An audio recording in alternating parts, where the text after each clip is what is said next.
Hi everyone. இன்னைக்கு நாம பார்க்க போற ஹிந்தி வேர்ட்ஸ் என்னன்னா இந்த பக்கம், இந்த பக்கம், அந்த பக்கம்,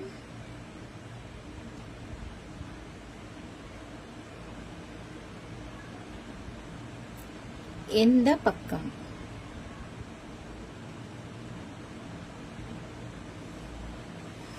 இதுக்கு ஹிந்தில இந்த பக்கம் அப்படின்னா இஸ் தரஃப். ஸோ பக்கம் அப்படின்றது தரஃப் அப்படின்வாங்க. ஸோ அந்த பக்கம் அப்படின்னா உஸ் தரஃப். எந்த பக்கம் அப்படின்னா கிஸ் தரஃப். ஸோ எந்த பக்கம் அப்படின்னு வந்தாலே அது குவெஸ்சன் மார்க் தான். ஓகேங்களா? இந்த பக்கம், அந்த பக்கம்,